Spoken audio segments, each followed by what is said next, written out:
Launched in 1979, Mattel's Intellivision was a direct competitor to Atari's VCS. And while Mattel designed and produced games for their own system, it was quite a surprise when, in the early 80s, they started shipping simplified versions of its games for the VCS under the M Network label.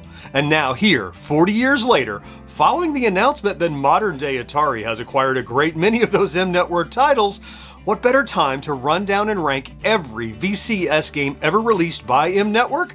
And we're going to begin right after this. This video supported in part by... Playing VR, I tend to sweat. It gives me an edge. So King of Nerds happens to give me an edge too. Let King of Nerds give you the edge. Bye, King of Nerds. Hey there, welcome back to Gen X Grown Up. I am John, and I am a Gen X Grown Up. Thank you so much for the click.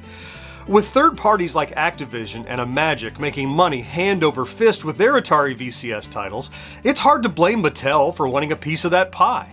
Interestingly, they didn't feel the same way toward Atari, as they balked at allowing Atari to release cartridges for the Intellivision. In fact, in the early 1980s, the Mattel company filed a lawsuit against Atari, alleging they'd stolen Mattel's trade secrets when it hired former Mattel employees to develop a line of Intellivision-compatible cartridges. It was fine for them, though, as evidenced by the fact that M Network released a total of 17 cartridges for the Atari VCS between 1982 and 83.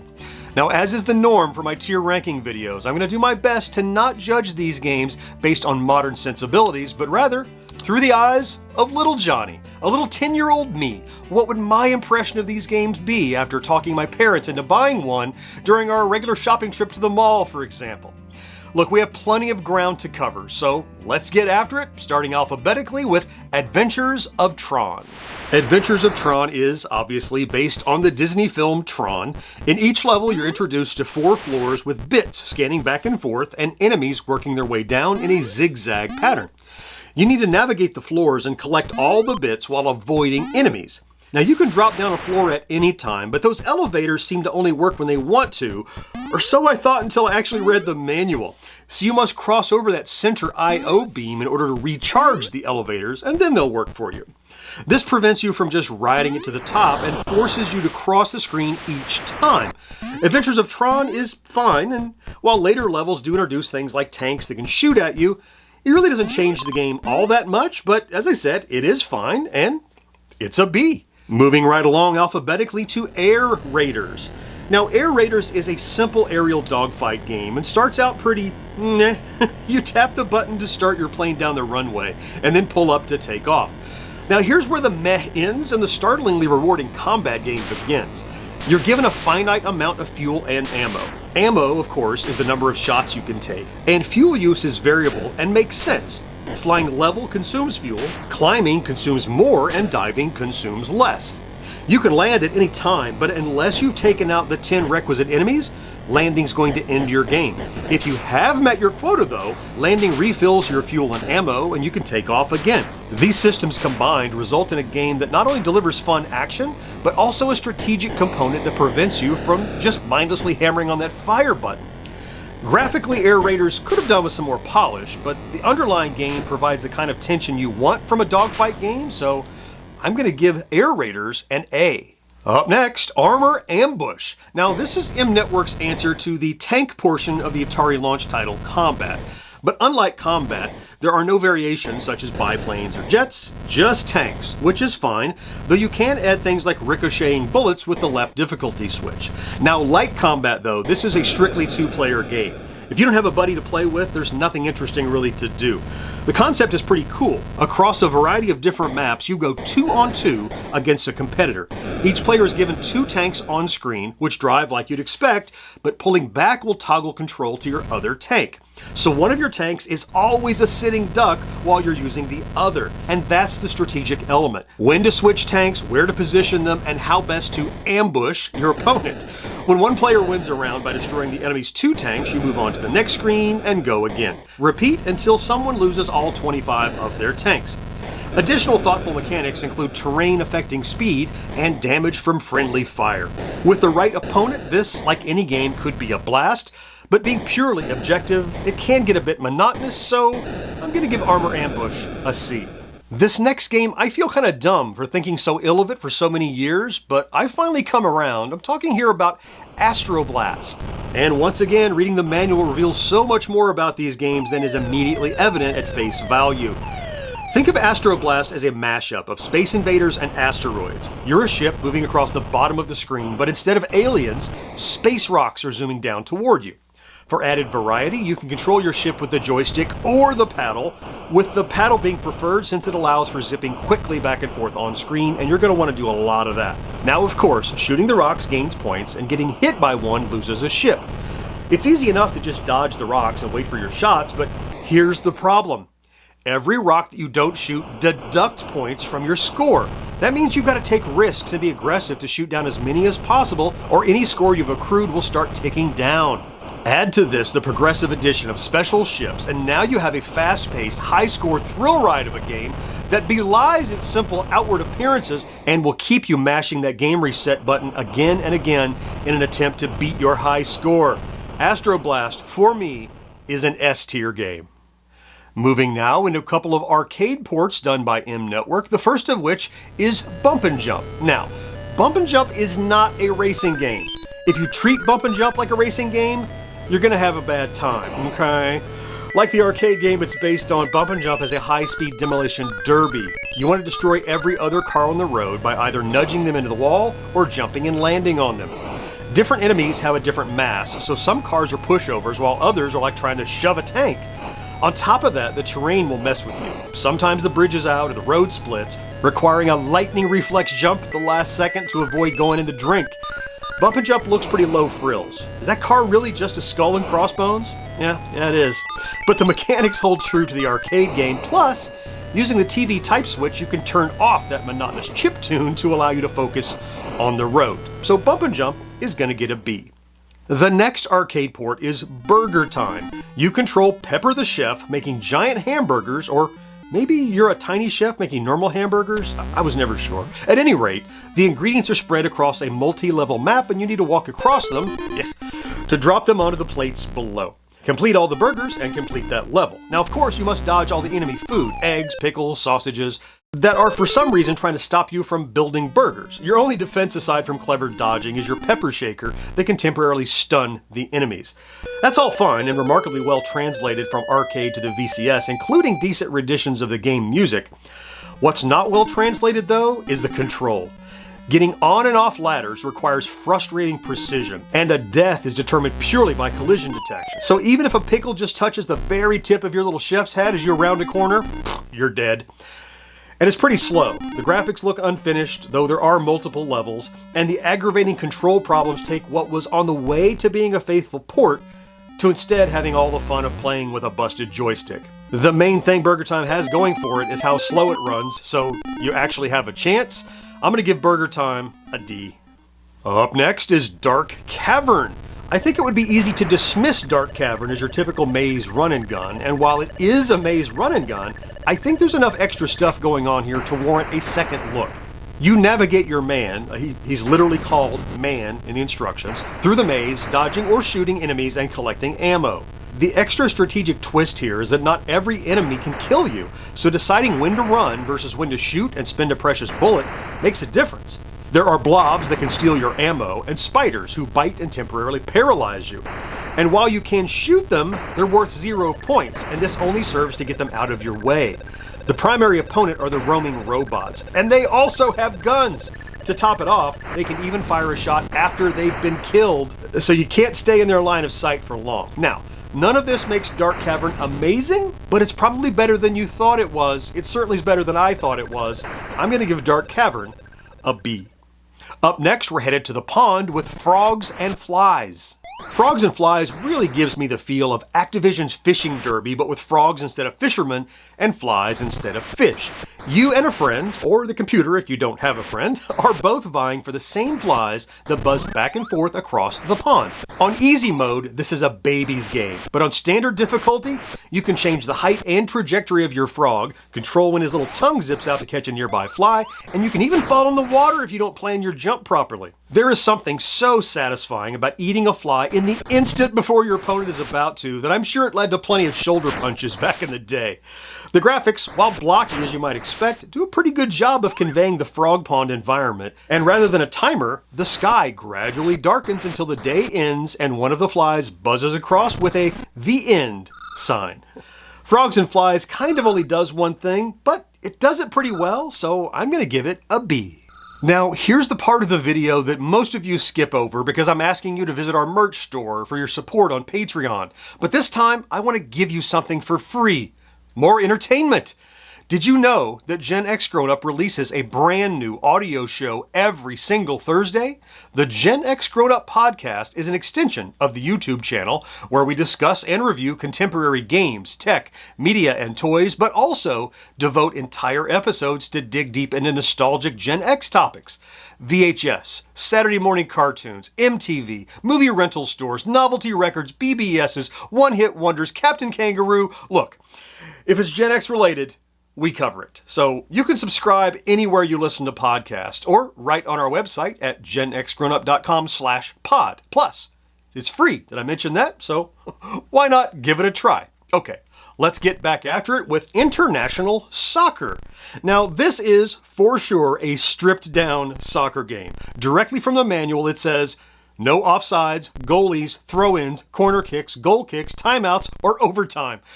What's left for soccer other than just running, kicking the ball, which is pretty much what this game is.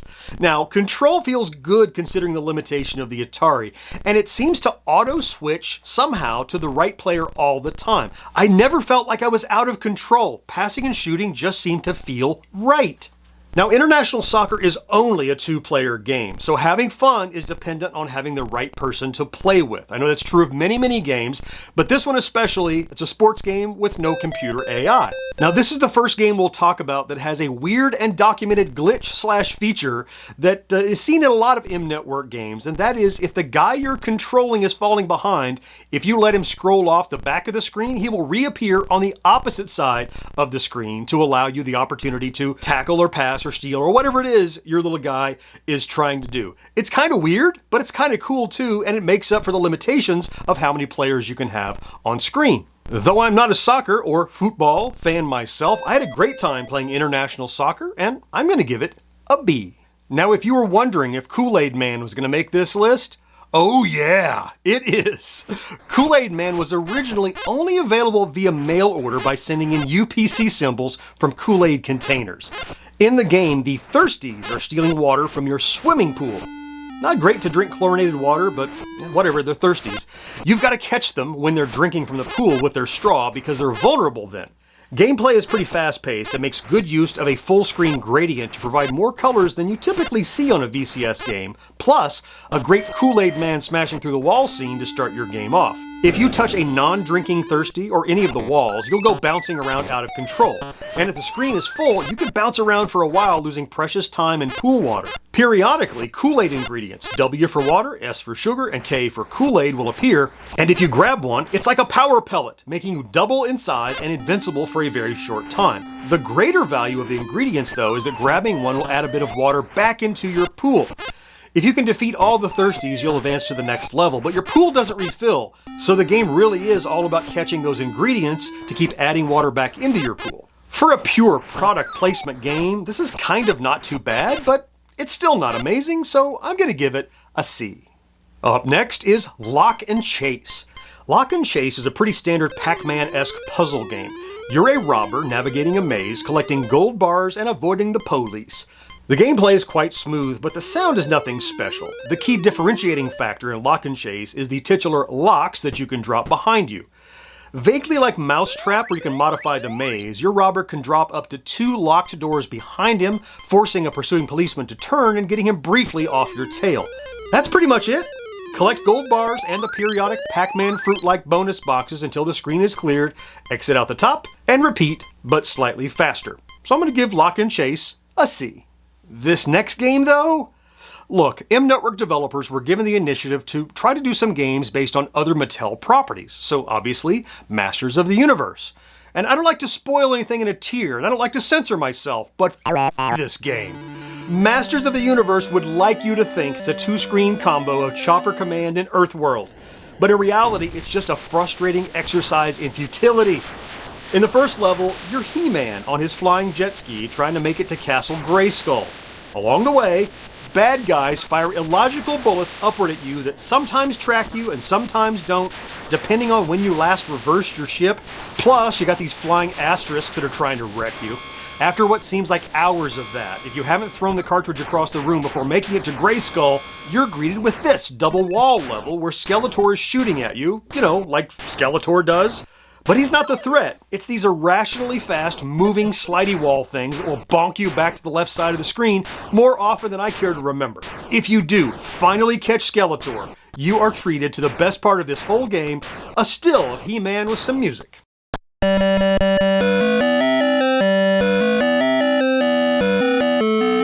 And then, you're punished for your success by having to undertake the whole ordeal again, but faster. I cannot remember the last time I swore at a game as often or as loudly as I have at Masters of the Universe. He-Man, this game is an F for sure. Okay, with that out of my system, let's hopefully move along to something better with Space Attack. Space Attack is a weird little game with a very generic name that at first seems unapproachable, but there are layers to be found once you run through the manual. The action part of the game is a cockpit view space fight, but that's only one piece of the puzzle. You start on this galactic map where squadrons of enemy fighters are slowly advancing toward the center where your mothership is, though it's never seen on screen in the game.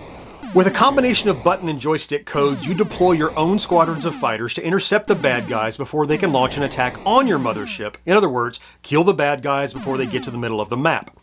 Now, once they meet up, another joystick code is needed to jump into the cockpit segment. Here you blast enemy UFOs while avoiding their fire, and in an odd twist, you take damage if your reticle is hit, not when your ship is hit. And I do appreciate that the explosion from one UFO can blow up other nearby UFOs, resulting in the occasional chain reaction of bad guy explosions. Space Attack has no score. You either win or lose by defeating the UFOs before they get to your mothership or not. And then it's over. There's actually more here than I first thought there would be, but overall, it is just kind of a middle-of-the-road space shooter, so I'm going to give Space Attack a C. Staying in space for this next one, it's on to Star Strike. In Star Strike, a powerful space station is about to launch a missile that will destroy the Earth. You're piloting a small fighter armed with missiles and bombs, and your mission is to destroy the station before it can destroy Earth. Now, like Space Attack, there's no score here, just success or failure. You're flying along a trench on what is totally not the Death Star, and your goal is to bomb the 8 missile ports before Earth is in targeting position. You get this kind of Zaxxon-like shadow to help you determine your height. When you're above the trench, you fire missiles, but when you're in the trench, you drop bombs. Shooting the enemy ships is secondary to your goal, so it's really more about avoiding obstacles while you wait for the ports to show up, and you'll get a little beeping noise when one is approaching. Now, enemies can't directly kill you, but if you're hit, you lose altitude and your controls get scrambled for a few seconds. Like up is down and left is right, but it's random. And if your fighter crashes into the space station at any time, then you are toast. Star Strike does have 4 levels of difficulty, but there's no variation beyond things like speed and more difficult obstacles. It's fun enough for a play or two, and while it's not one that will likely make your list of favorites, I'm still going to give it a B. We have just a few left, and these next 2 are in the M Network Sports Series, the first being Super Challenge Baseball. Graphically, Super Challenge Baseball is an impressive-looking baseball game, especially on the VCS, but it's the control of the fielders that leaves so much to be desired. Pitching works well, running works well. If you put it on advanced difficulty, you can even steal bases. There's a lot to like in here. But even after you understand the mechanic of holding the button and multi-tapping the joystick until the right fielder is selected, it can still feel clumsy and somewhat frustrating. So rather than playing a good game of baseball, I found myself struggling with the game just to do what I knew needed to be done. And you shouldn't have to fight a game. You should just have to play a game. Also of note, very little sound in Super Challenge Baseball. It ends up being kind of mostly silent, punctuated by little tiny sound effects. Like, where's the roar of the crowd? Give me that hissing noise. Yeah, Super Challenge Baseball, you get a D in my tier. Not so with its companion, though, Super Challenge Football. Now, like baseball and soccer, football is a 2-player game only. If you don't have a friend to play, it's not even worth putting the cartridge in. But if you do, this is the one to check out. And like international soccer before, there's a lot in this game that you can't do that is in football, like any sort of kicking. Extra points are automatic, you can't punt, you just do what you do for 4 downs and that's it. Now, of course, there's not enough memory in an Atari cartridge for all the plays you might need for a real football game. So instead, what they did with Super Challenge Football is you get to program each lineman to create your own play every time around. On offense, you declare the receiver, a decoy receiver, or blockers. And on defense, you declare who rushes in what direction, or if your guy should fall back and cover the receiver. Like with any football game, it's kind of a mind game where you try to figure out and guess what your opponent might do and program a play that complements or blocks that. What this does is give you the feeling that you're truly in control of both coaching and playing all positions on the team. And this one also has that cool run off the back of the field and you appear on the other side of the field trick. So if you have a runaway receiver, you do have a way to catch up and it's not going to be a blowout. But for all the things this football game doesn't have, it does have a full 100-yard field, including yard lines and hashes, and full 15-minute quarters. Impressive for an Atari football game, and I give Super Challenge Football an A.